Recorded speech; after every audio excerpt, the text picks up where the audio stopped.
Good evening everyone. सबसे पहले तो आई एम सॉरी कि कल के दिन में मैं कोई वीडियो नहीं अपलोड कर पाया, थोड़ा सा बिजी था पर्सनल काम से, जिस वजह से टाइम नहीं मिला था। एनीवे सो आज देख लेते हैं कि कल हम क्या कर सकते हैं निफ्टी एंड बैंक निफ्टी में, कहाँ से हम बाई या सेल के लिए प्लान कर सकते हैं।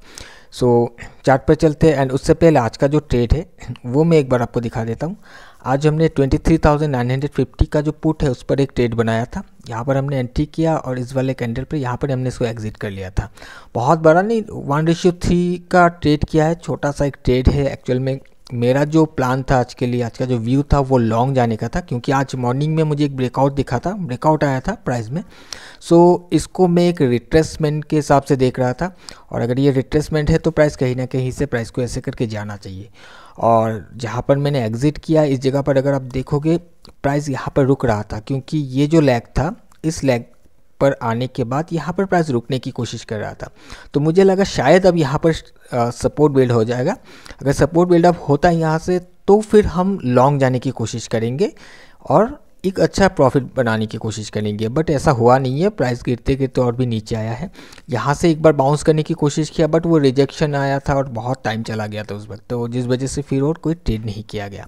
बट ठीक है, कोई बात नहीं, 1:3 मिला, सही है, कोई ख़राब नहीं है, बट एक्सपेक्टेशन के हिसाब से कुछ ऐसा हुआ नहीं।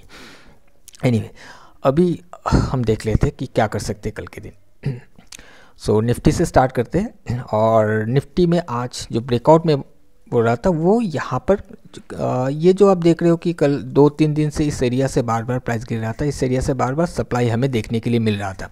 और आज के दिन प्राइस सबसे पहले इसको हिट करके गिरने की कोशिश किया, रेजिस्टेंस लिया और ये ब्रेकआउट होकर चला गया, जिस वजह से मैं वेट कर रहा था कि प्राइस थोड़ा सा नीचे आएगा और सपोर्ट बिल्ड होगा एंड हम इस वाले रेंज के लिए एक ट्रेड बनाने की कोशिश करेंगे। और आज जब प्राइस गिरा था तो वो भी एक सप्लाई एरिया से ही गिरा था। अगर इस वाले दिन को आप देखोगे तो यहाँ से कुछ ऐसे करके प्राइस गिरा था कि इस जगह पर एक रेजिस्टेंस बना था, और एग्जैक्टली उसी रेजिस्टेंस पर जाने के बाद प्राइस में लोअर हाई बनना स्टार्ट हुआ एंड प्राइस वहीं से फॉल करना स्टार्ट किया था।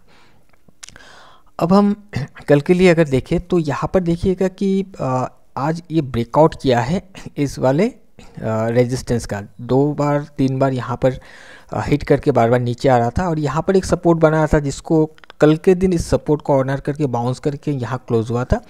और कल का जो ट्रेडिंग सेशन था वहाँ पर एक रेजिस्टेंस जोन बना था जो यहाँ पर आपको देखने के लिए मिल रहा है, और आज उसी रेजिस्टेंस जोन पर आकर प्राइस यहाँ पर हिट करने के बाद क्लोज किया है, राइट।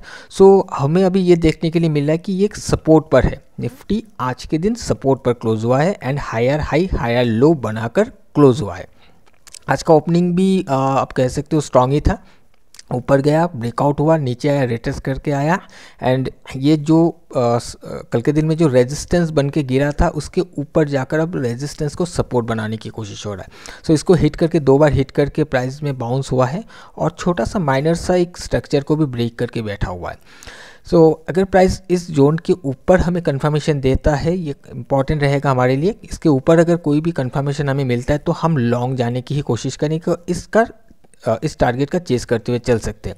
एंड इसके ऊपर 24,000 का भी एक लेवल है, इसको भी हिट कर सकता है। अगर इसको ब्रेक करता है तो हो सकता है इसको भी हिट करे, बट ये जो सपोर्ट है ये सपोर्ट टूटना नहीं चाहिए। अगर ये सपोर्ट टूटता है तो कहीं ना कहीं फिर से हमें यहाँ तक आता हुआ दिख सकता है, तो इसके नीचे कहीं से भी लॉन्ग करने जाएंगे। अगर ये सपोर्ट टूटता है तो ये वाला दिक्कत दे सकता है इसको फिर ऊपर जाने के लिए। हम इस सपोर्ट के ऊपर से ही प्लान करेंगे लॉन्ग जाने के लिए। और अगर जैसा यहाँ पर आपको देखने के लिए मिल रहा है या फिर यहाँ पर जो सिचुएशन आपको देखने के लिए मिल रहा है कि प्राइस ओपन होते ही सबसे पहले ऊपर जा रहा है।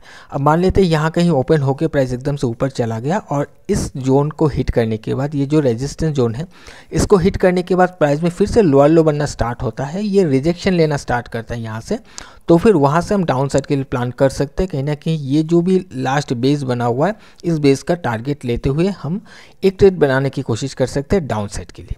ओके, सो ये निफ्टी का मेरा प्लान है कल के दिन के लिए। ये मेरे लिए सपोर्ट है और यहाँ पर रेजिस्टेंस है, प्राइस यहाँ से बाउंस करेगा तो यहाँ तक जाना चाहिए। अगर ये इसको एकदम से इसको जाकर हिट करता है इस तरीके से, जो भी लास्ट 2-3 दिन से हमें देखने के लिए मिल रहा है, सो हम वहाँ से प्लान कर सकते हैं। अगर रिजेक्शन मिलता है, कंफर्मेशन मिलता है, तो हम डाउन साइड के लिए प्लान करके चल सकते हैं। अब हम बैंक निफ्टी को देख लेते हैं। ऑलराइट।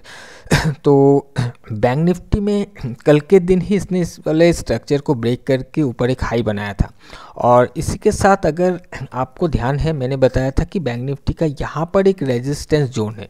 सो कल के दिन में क्या हुआ, इसने पहले रेजिस्टेंस को जाकर हिट किया, रेजिस्टेंस के ऊपर जाकर फेल होकर नीचे आ गया और ये सपोर्ट पर आ गया, जहाँ से इसने ब्रेकडाउन किया था एंड प्राइस पॉजिटिव ओपनिंग के साथ ऊपर ट्रेड करने लगा था, जो कि 51,000 का लेवल था। इसको सपोर्ट बनाकर क्लोज हुआ था। और कल के दिन में जो लास्ट फॉल था उस दौरान यहाँ पर एक रेजिस्टेंस बना था, उसके बाद ही ये लो बना था। आज हमें ये देखने के लिए मिल रहा है कि आज का जो ट्रेड है पूरी तरीके से इस रेजिस्टेंस के ऊपर हुआ है एंड क्लोजिंग भी इसी रेजिस्टेंस को हिट करके ऊपर क्लोज हुआ है। तो कहीं ना कहीं ऐसा लग रहा है कि शायद अब ये इसको सपोर्ट बनाने की कोशिश कर रहा है। तो यहाँ पर 2-3 बार हिट करके प्राइस बार बार उछलने की कोशिश कर रहा है। सो इस सपोर्ट के ऊपर से ही हम प्लान करेंगे लॉन्ग जाने के लिए, और ये कहीं ना कहीं अगर ये ऊपर जाता है तो 52,000 तक जाने की कोशिश कर सकता है। यानी इसके ऊपर का अगर हम देखें तो ऐसा कोई लेवल नहीं दिख रहा है कि जहाँ पर जाकर ये अटकने की कोशिश कर सकता है अगर यहाँ से चलना स्टार्ट होता है, क्योंकि अब अगर ये ऊपर जाएगा तो एक लेवल है जो कि ये वाला हाई है, क्योंकि यहाँ पर एक गैप पड़ा हुआ है। हो सकता है कि इस गैप के अंदर जाकर फिर रिजेक्शन ले ले, ऐसा हो सकता है, बट तब तक एक अच्छा प्रॉफिट मिल जाएगा अगर इस एरिया से ट्रेड करने के लिए मिलता है। और अगर ये रुकावट नहीं बनता है तो 52,000 आराम से ये विजिट कर सकता है। ओके, सो आई होप कि आपको एक चीज़ याद होगा कि मैंने बताया था कि एक जगह पर अभी 51,000 को सपोर्ट बनाने के बाद बैंक निफ्टी एक ही लेवल पर ट्रेड कर रहा है, कुछ खास मूवमेंट नहीं हो रहा है। तो अगर ये यहाँ पर से एक ब्लास्ट आता है, एक मूव आता है, एक स्पाइक आता है, तो बहुत बड़ा रैली हमें देखने के लिए मिल सकता है। सो हो सकता है कि 1-2 दिन में आपको ये 52,000 या कल ही देखने के लिए मिल जाए 52,000 का लेवल, ठीक है। बट ऐसा देखिए मैंने बता दिया तो ये ज़रूरी नहीं कि कल हिट करेगा ही 52,000। हमें कंफर्मेशन मिलेगा तो हम ट्रेड करेंगे। हमारे लिए टारगेट 2 टारगेट यहाँ पर बन के बैठा हुआ है। एक तो सबसे पहले कि ये जो हाई है जहाँ से गैप डाउन के बाद ये हाई बनाकर गिरा था, तो ये भी गैप एरिया जो है ये इंपॉर्टेंट होता है। सो इस गैप का टारगेट लेके भी हम चल सकते हैं। अगर हमें दिखता है कि ये सिमलेसली ब्रेक करके एकदम से यहाँ पर चला आता है तो हम यहाँ तक के लिए बुक कर लेंगे, राइट। तो टारगेट हमें सबसे पहले पता होना चाहिए कि कहाँ तक जा सकता है, कहाँ से प्राइस को फिर से प्राइस में फिर से हमें सप्लाई देखने के लिए मिल सकता है। एंड अगर ये सपोर्ट को ब्रेक कर देता है, इस वाले सपोर्ट को अगर ब्रेक कर देता है तो कहीं ना कहीं फिर से 51,000 पर आ सकता है। बट हम यहाँ से शॉर्ट नहीं कर सकते क्योंकि 51,000 का एक राउंड लेवल है जो कि सपोर्ट बन सकता है। अंडर राइटर यहाँ पर होता है, मैं बार बार बताता हूँ कि प्राइस यहाँ पर आने के बाद अगर ये ब्रेक डाउन हो जाता है तो अलग बात है। ब्रेक डाउन होने के बाद अगर नीचे कंफर्मेशन आता है तो ठीक है, अगर कोई सेलिंग कंफर्मेशन आता है तो किया जा सकता है, अगर नीचे अगर हमारे पास रूम होता है टारगेट के लिए। अदरवाइज यहाँ से लेकर यहाँ तक का ट्रेड करने का कोई सेंस नहीं बनता, क्यों कभी भी ये ऐसे नीचे आकर प्राइस यहाँ से ऐसे नीचे आकर फिर ये बाउंस करके ऊपर जा सकता है कभी भी, तो ये रिस्क की ट्रेड हो जाएगा बहुत ज़्यादा। तो यहाँ से हम शॉर्ट का प्लान नहीं कर सकते। हम लॉन्ग के लिए हमारे पास खुला एरिया है, वहाँ पर ऊपर में शॉर्ट के लिए हमारे पास जगह नहीं है। इसके नीचे अगर हमारे पास जगह होगा तो हम प्लान करेंगे शॉर्ट करने के लिए, हम देखेंगे। ओके, सो आई होप कि आपको बैंक निफ्टी का जो प्लानिंग है वो भी आपको समझ में आया होगा। बाकी अगर एकदम से गैप अप हो जाता है तो आप देख लीजिएगा कहाँ पर ये रेजिस्टेंस बना हुआ है, जो कि मैंने बताया ये भी होता है, ये भी है। तो ये गैप जो है अगर ये एकदम से ऊपर ओपन होता है एंड इस गैप को हिट करके ये लोअर लो करता है, यहाँ पर ये रेजिस्टेंस बना लेता है, तो फिर वहाँ से हम शॉर्ट के लिए देख सकते हैं, यानी कि डाउन साइड का प्लान कर सकते हैं। क्योंकि फिर अगर ये यहाँ तक जाता है कहीं ना कहीं हो सकता है थोड़ा सा गैप के साथ ओपन हो, तो ये जो गैप रहेगा उसको भी फिल करने के लिए आ सकता है, या फिर ये जो बेस बना हुआ है यहाँ तक फिर से आकर सपोर्ट लेने की कोशिश कर सकता है, ठीक है। तो उस केस में हम एक प्लान कर सकते हैं डाउन साइड के लिए। अब हम 1-2 स्टॉक देख लेते हैं।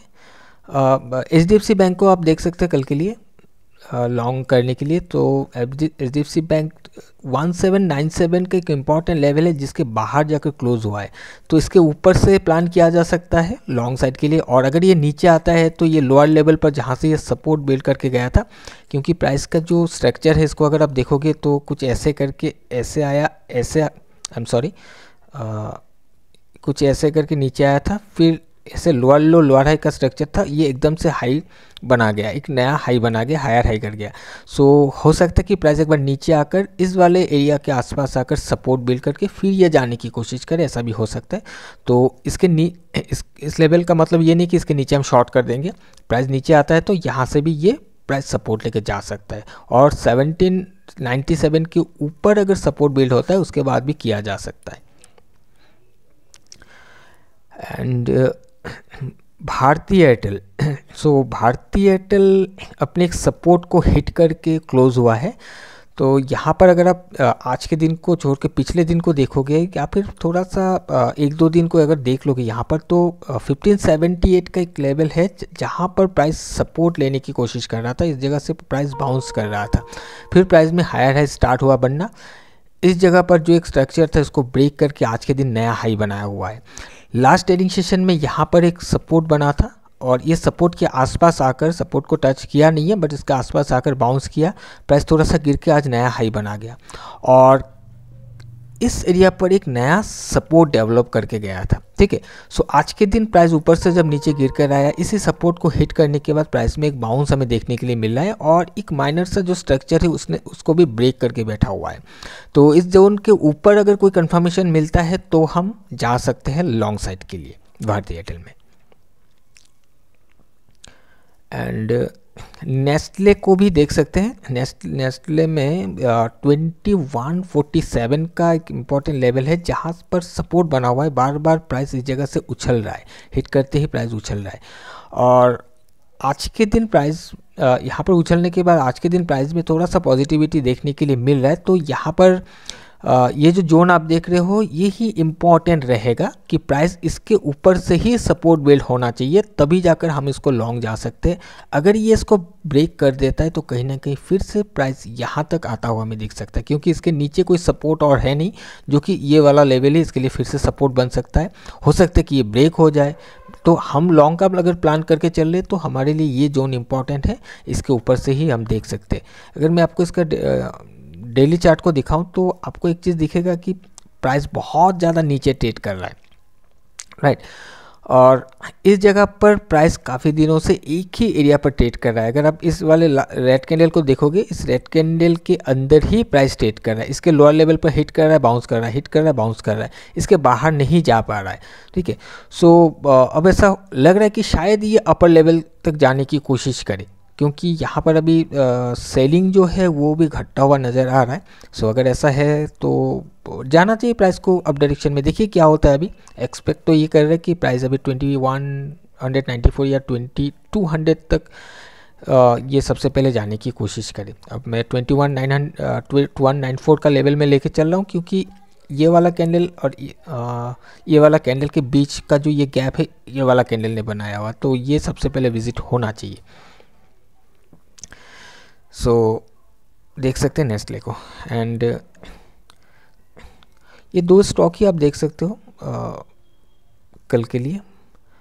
बाकी मैं कुछ नहीं बता रहा हूँ। एनीवे ये दो stock HDFC, Bharti Airtel and Nestle, इन तीन स्टॉक को आप कल के दिन के लिए वॉच कर सकते हैं। अगर कुछ मिलता है तो सही है, एक अच्छा ट्रेड अगर चलता है डायरेक्शन में तो एक अच्छा ट्रेड मिल जाएगा आप लोगों को।